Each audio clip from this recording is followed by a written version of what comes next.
군대를 가도 좋은 동료를 만나게 해주십시오. 학교를 가도 좋은 정말로 선한 영향력을 끼칠 수 있는 그런 좋은 친구들을 만나게 해주십시오. 왜냐하면 어떤 만남에 따라 그 사람의 인생이 달라져 버리기 때문에. 나쁜 친구들, 행실이 못된 친구들을 만나면 인생이 그렇게 돼버리는 거예요. 가까이 하면 물들게 돼 있는 거예요. 그래서 만남을 위해서 많이 기도해야 돼요. 이 만남을 위해서 우리가 기도할 때 하나는 누군가 나를 만났을 때 그 사람이 잘 만났다고 할 수 있도록 내가 잘 살아야 돼요. 또 하나는 다른 사람도 나에게 좋은 만남이 되고 나도 다른 사람을 잘 만날 수 있도록 기도해야 돼요. 다른 사람도 누군가 나를 만났을 때 그 사람도 정말 잘 만났다. 좋은 사람이다. 그리고 나도 다른 사람을 만나를 위해서 좋은 사람 만나는 위해서 기도해야 된다는 거예요.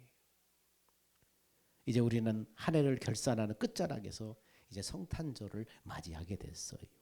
성탄은 뭡니까? 사랑과 평화의 왕으로 오신 예수님을 만나기 위해서 기다리는 거예요. 그래서 주님이 오시는 날 천사들이 뭐라고 그랬어요? 하늘엔 영광이요 땅에는 기뻐하심을 입은 사람들 중에 평화로다. 모든 사람이 아니라 하나님의 기뻐하심을 입은 사람들 가운데 평화라는 거예요. 성탄은 구원받은 그리스도인들이 주님을 만나기 위해서 사모하고 기다리는 그런 날이 되어야 됩니다. 이 성탄절에 여러분의 마음과 가정에 이 나라에 그 하나님의 평강이 임하기를 우리는 소원하며 기도합시다. 자, 성탄에 기다리는 사람들이 성경에 보니까 나와요. 누군가를 사랑하거나 그리운 사람을 기다린다는 것은 여러분 행복한 것이죠. 누군가를 기다린다는 것. 내가 만나고 싶은 사람, 그리운 사람 만나기 위해서 기다린다는 것은 행복한 거예요. 그런데 성경에 두 종류의 사람들이 성탄을 기다리고 있었어요. 하나는 예수를 죽이려는 사람들이 기다리고 있었어요.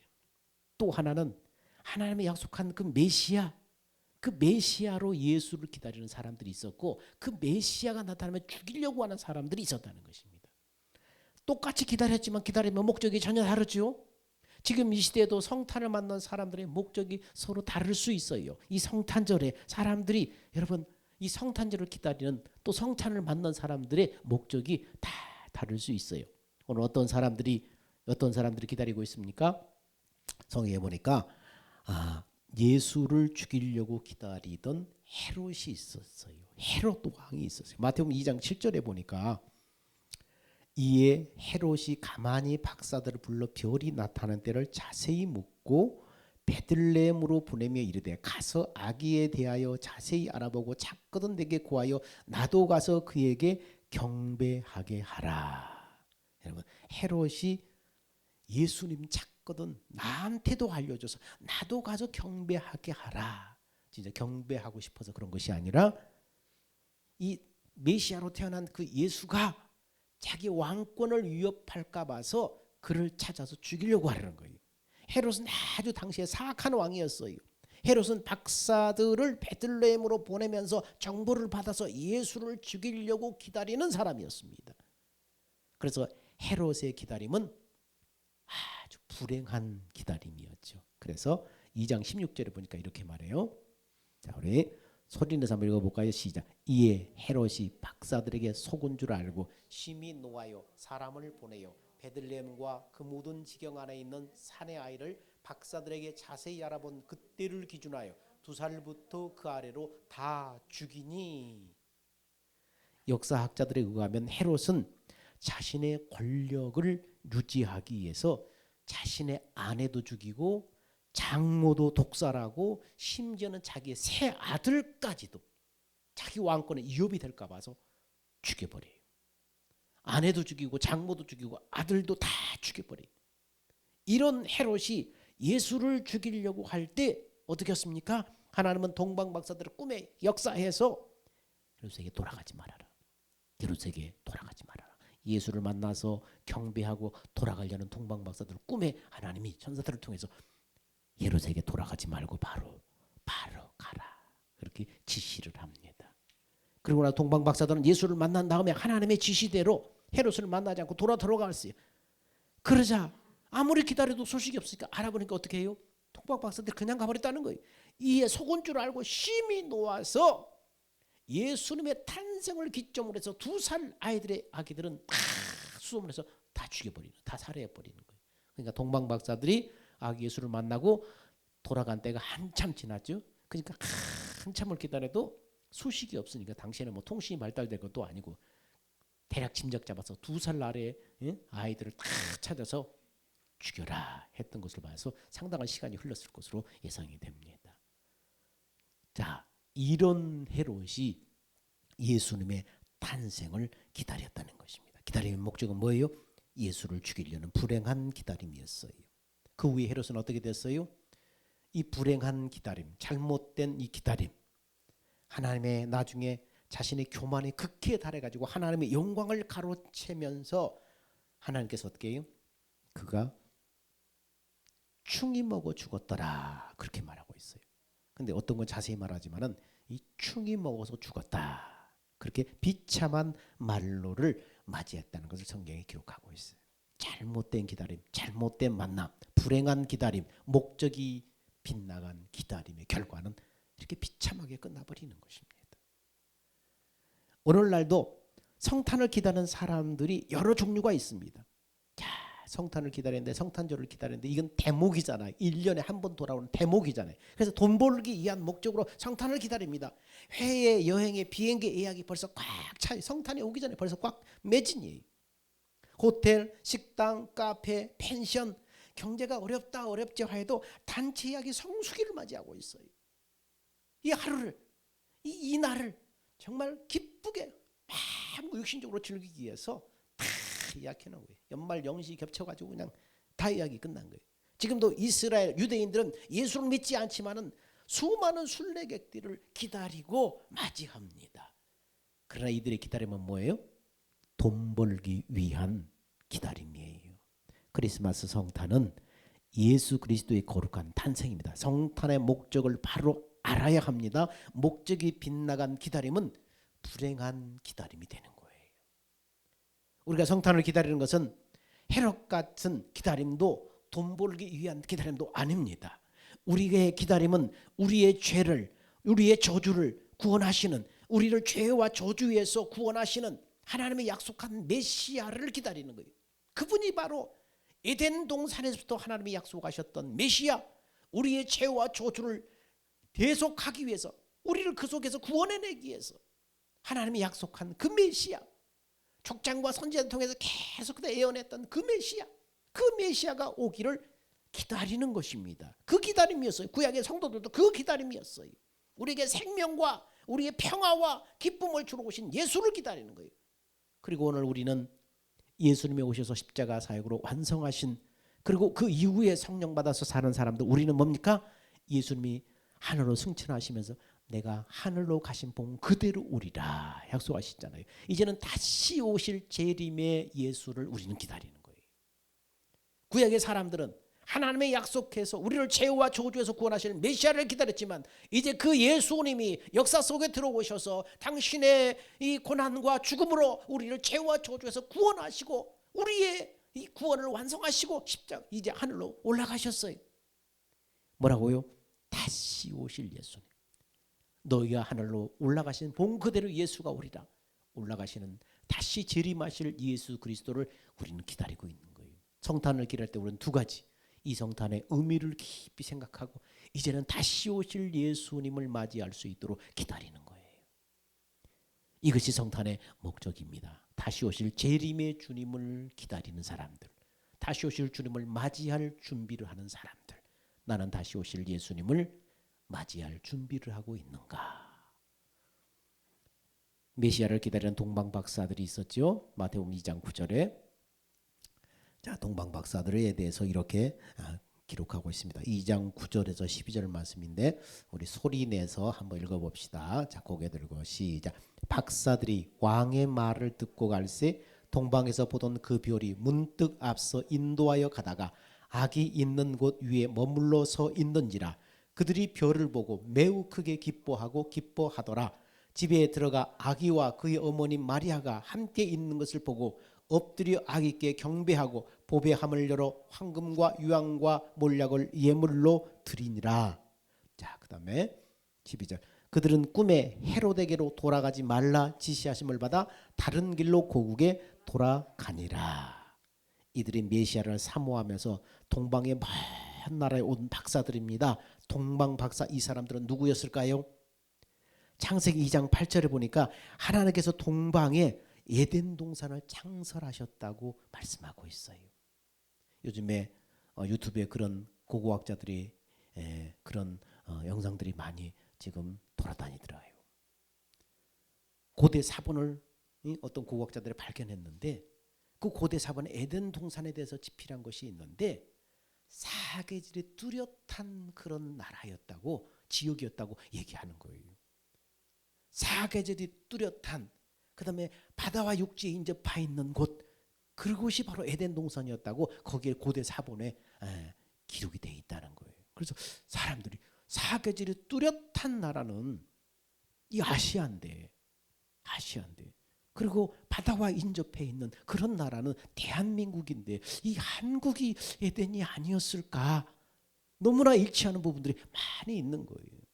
그런 설이 있고 그런 얘기들이 있는데 하나님께서 동방에 에덴을 창설하셨다고 2장 8절은 그렇게 기록하고 있습니다. 창세기 11장 2절에 홍수 후에 노아의 후손들이 동방으로 옮겨갔고 바벨탑 사건 후에 세상으로 흩어졌다, 그렇게 얘기하고 있습니다. 창세기 16장 12절에 아브라함의 아들 이스마엘이 동방에 가서 살았다 기록하고 있습니다. 그 다음에 창세기 25장 6절에 이삭이 서자들에게 재물을 주어서 동방에 가서 살게 했다, 그렇게 말하고 있습니다.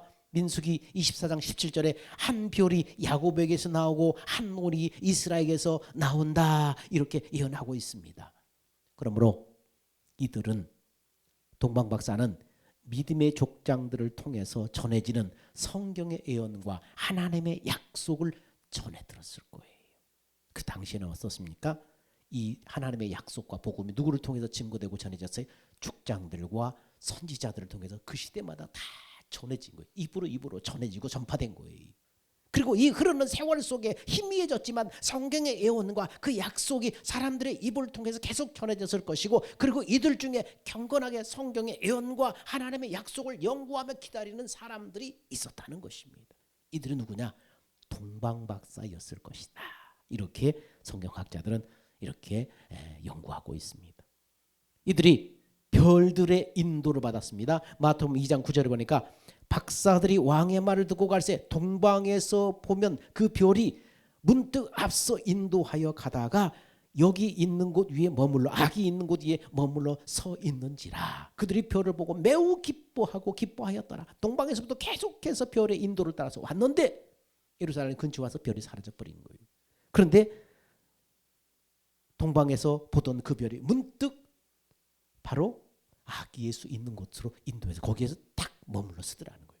그래서 거기서 찾아가 봤더니 바로 아기 예수가 말 구육관에서 이제 탄생해 있는 그 모습을 보고 그들은 확신하며 들어가서 경배하게 됐다는 것입니다.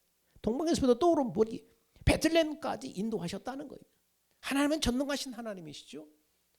우리의 이성과 어떤 이 지구의 어떤 법칙들을 초월하시는 전능하신 하나님이에요. 못할 것이 없은 하나님이시에요.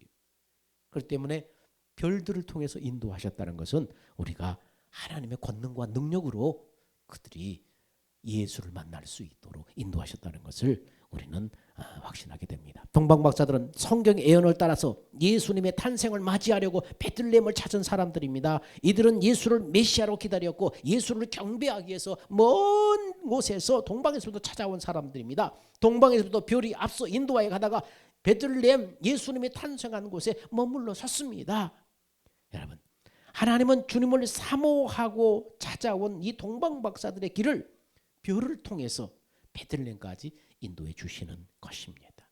그렇습니다. 하나님은 어떤 사람들에게 은혜를 주신다고 성경은 말하고 있어요? 사모하는 사람들에게 주신다는 거예요.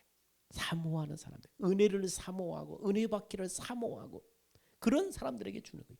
하나님은 우리와 같이 인격을 가지신 분이에요.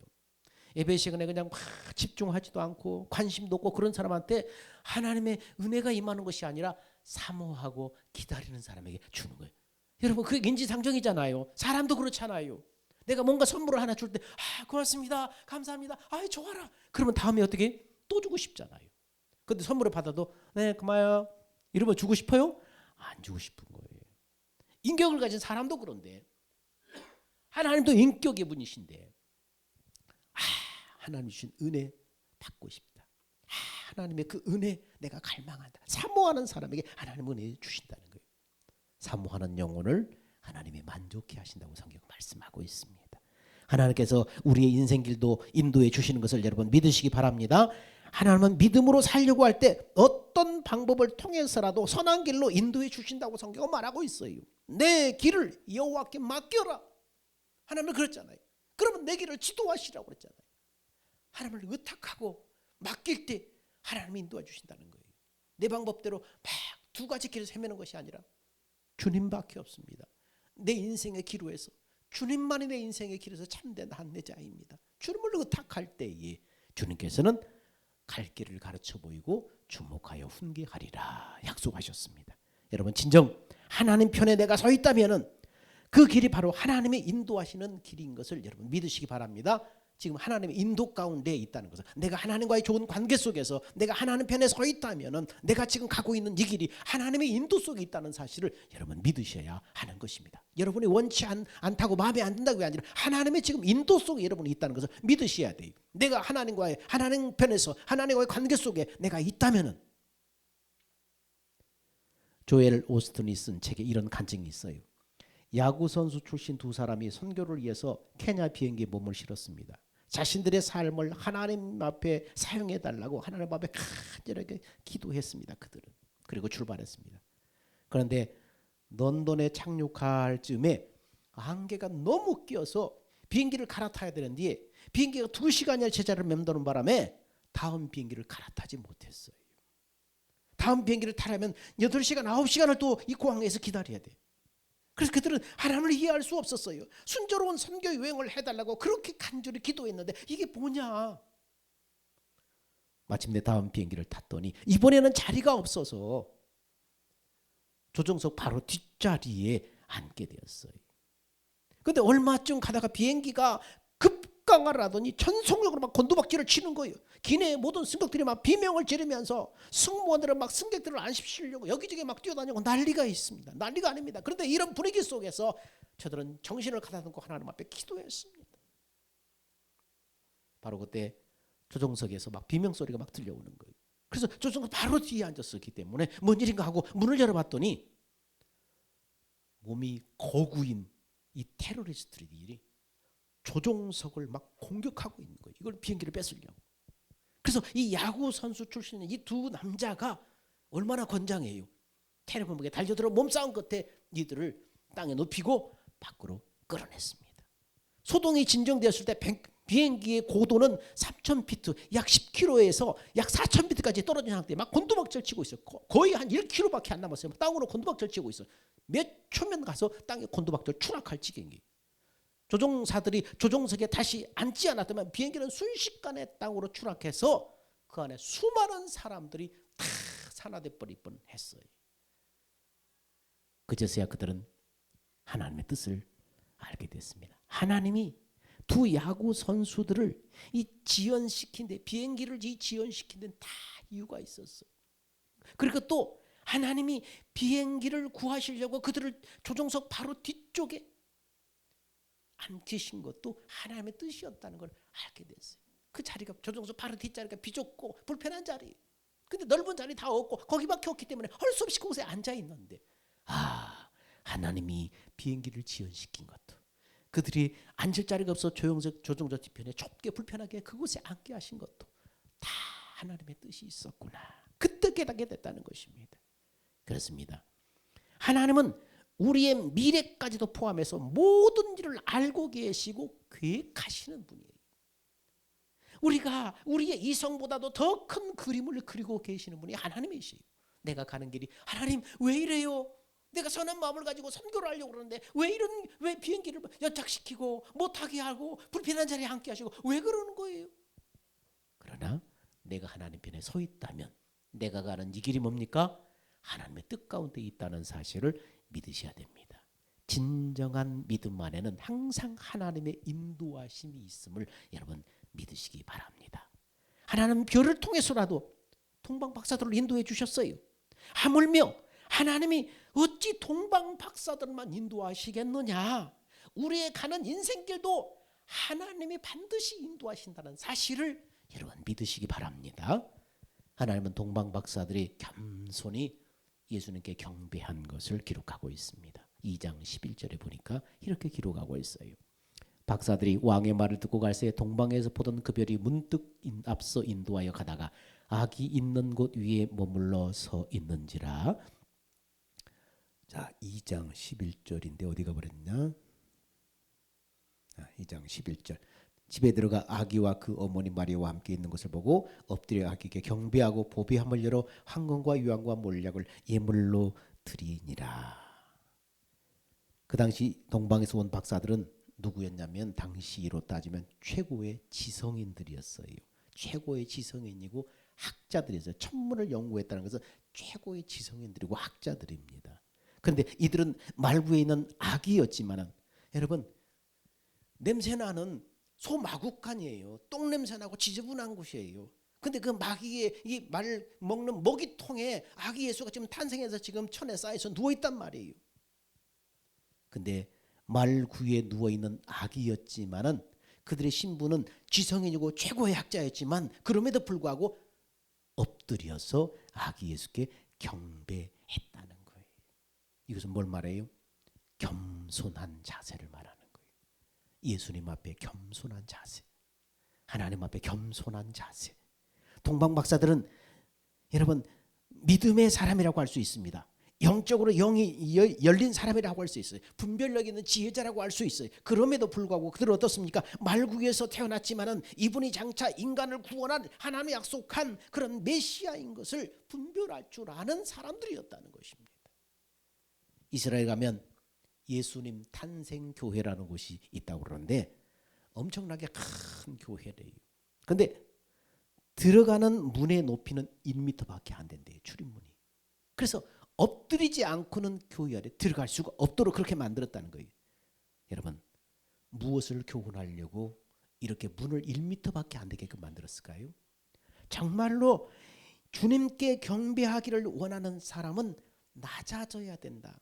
겸손해야 된다. 이 진리를 가르쳐주기 위해서 그렇게 만드는 거예요. 주님을 아는 사람은 주님 앞에 겸손할 수밖에 없는 거예요. 정말로 예수를 아는 사람, 정말로 예수님을 안다는 사람은 주님 앞에 겸손할 수밖에 없는 거예요. 교회도 이름 없이 빛도 없이 주님의 몸된 교회를 바로 세우기 위해서 겸손히 순종하는 사람들이 있어요. 많이 있어요. 그래서 어떤 분은 그러죠. 아유 저 교회에서요 집사라는 이름 그거 싫어요. 나는 아무것도 아니에요. 그냥 머슴 그냥 일꾼이라고 불러주세요. 그런 사람이 있어요. 내가 너무 좋아하는 사람인데 그 사람이 그래. 너무 겸손해. 막 내세우려고 하지 않고 저 머슴이에요. 머슴. 일꾼이 일꾼. 누군지 알겠죠?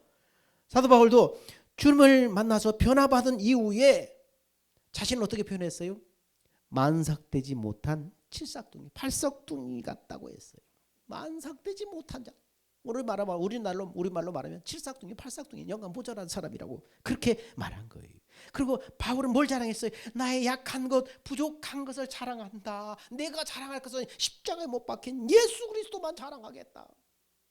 철저하게 자기를 낮추고 겸손했다는 것입니다. 동방 박사들의 모습 속에서 우리는 겸손을 배워야 돼요. 겸손을 배워야 돼. 우리는 세월의 연수가 많이 가면 어떻게 해요? 지식이 많아지면서 마음이 높아져. 지식이 많아지면서 아는 것 많아지게 어떻게 해요? 착각을 해요. 이 아는 것만큼 내가 살고 있다고 착각을 해요. 성경을 많이 알면 이 지식을 가진 사람의 이 함정이 뭐냐면 아는 것을 내가 그렇게 살고 있다고 착각을 하는 거예요. 그래서 성경 뭐라고 그래요? 선줄로 생각하는 자 넘어질까 조심하라. 바울과 같은 사람도 나는 팔싹둥이 만삭되지 못한 자다. 나는 자랑할 것은 약한 것, 부족한 것밖에 자랑할 게 없다. 내가 자랑할 것은 예수 그리스도의 십자가밖에 자랑할 게 없다. 그렇게 바울이 말했다면은 우리는 더 그래야 되지 않겠어요? 사람이 곡식은 익어갈수록 고개를 숙이고 물은 낮은 곳으로 흘러가잖아요. 이번 크리스마스를 통해서 동방박사들의 겸손함을 여러분 마음에 다 채우시기를 축원합니다. 동방박사들은 가장 소중한 예물을 예수님께 드렸습니다. 엎드려 아기께 경배하고 보배 화물려로 황금과 유향과 몰약을 예물로 드리니라. 이 세 가지 예물 속에 깊은 신앙 고백이 들어있어요. 황금은 당시에 왕에게만 드리는 가장 귀한 예물이었어요. 왕에게만 드리는 예물이었어요. 동방박사들이 탄생한 아기 예수께 황금을 드렸다는 것은 이 탄생한 이 메시아, 하나님의 약속한 이 메시아가 누구라는 거예요? 만왕의 왕이라는 그런 고백이 그 안에 들어있는 것입니다.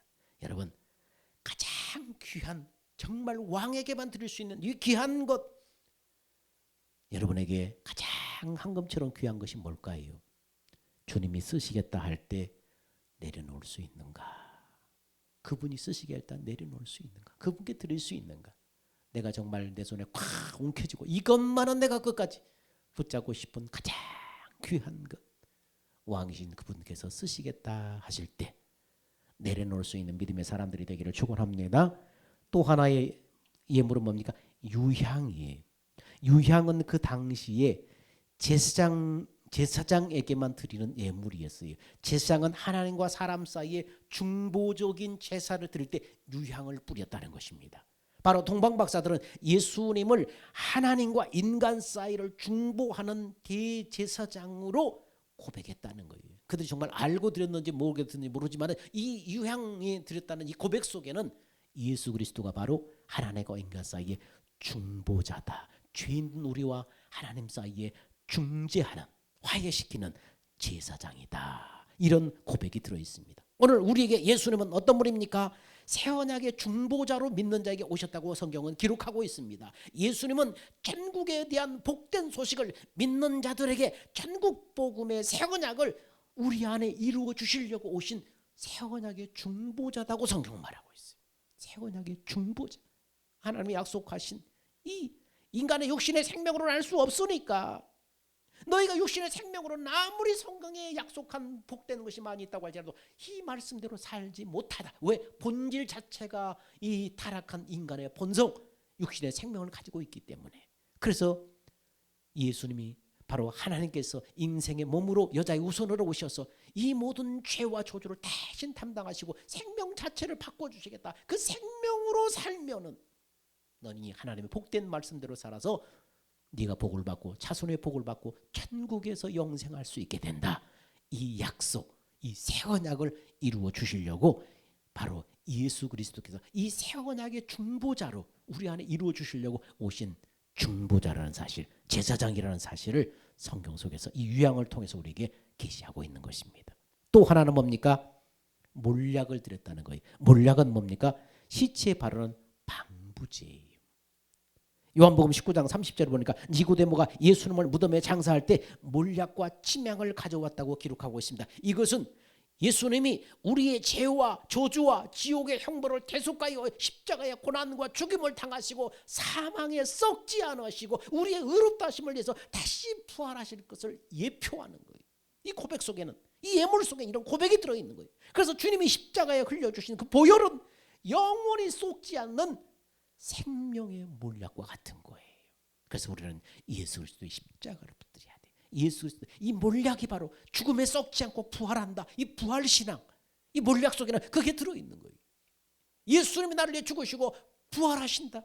나도 예수와 함께 죽고 부활할 것이다. 이 몰약 속에는 이 부활신앙이 들어있는 것입니다. 주가 쓰시겠다고 언제든지 황금같이 귀한 것일지라도 주를 위해 드리겠습니다. 주님은 내 안에 새 언약을 이루어 주시는, 새 언약으로 살게 하시는 중보자이십니다.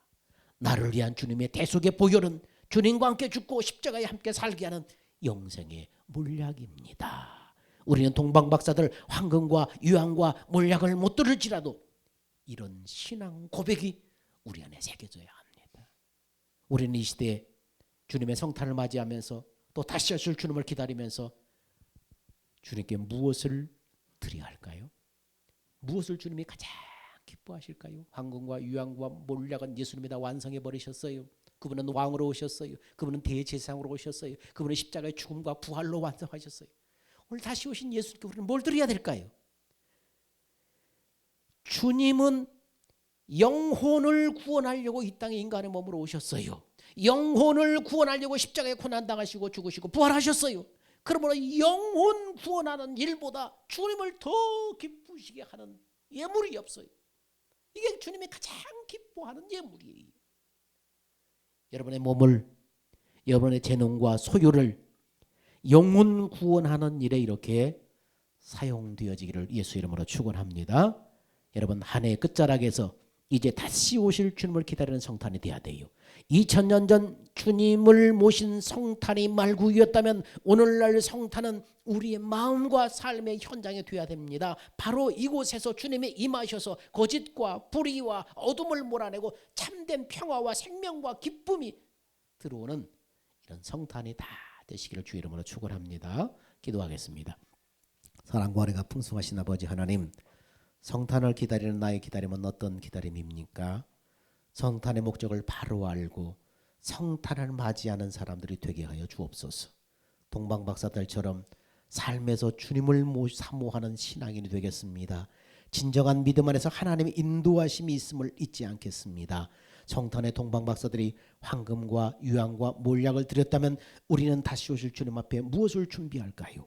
나의 시간, 나의 재능, 나의 소유를 사용해서 영혼 구원의 아버지의 드림으로 하나님 앞에 예물로 준비되게 하여 주옵소서. 우리의 생명 되신 예수님의 이름으로 기도하옵나이다. 아멘. 우리 다 같이 기립하셔서 주님 다시 오실 때까지 찬양하겠습니다.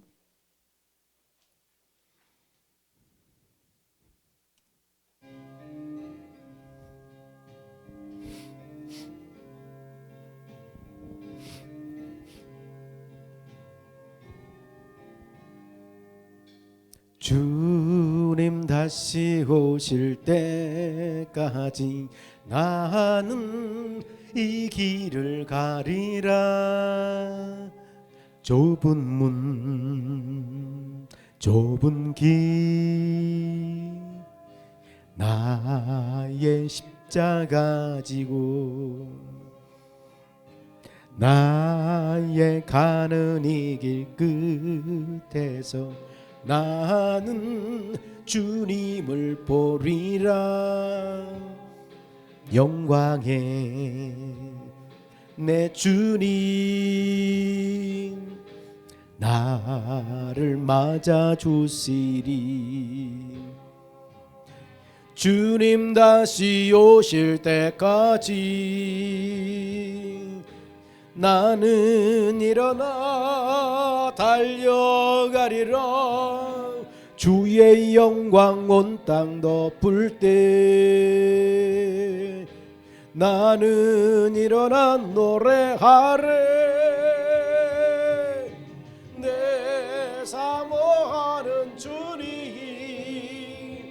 온 세상 구주시라.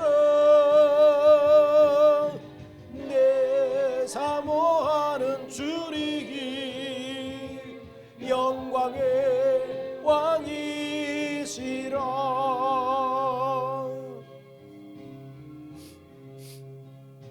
주님 다시 오실 때까지 나는 이 길을 가리라. 좁은 문, 좁은 길, 나의 십자가 지고 나의 가는 이 길 끝에서 나는 주님을 보리라. 영광의 내 주님 나를 맞아 주시리. 주님 다시 오실 때까지 나는 일어나 달려가리라. 주의 영광 온 땅 덮을 때 나는 일어나 노래하리. 내 사모하는 주님 온 세상 구주시라. 내 사모하는 주님 영광의 왕이시라. 내 사모하는 주님 온 세상 구주시라. 내 사모하는 주님 영광의 왕이시라.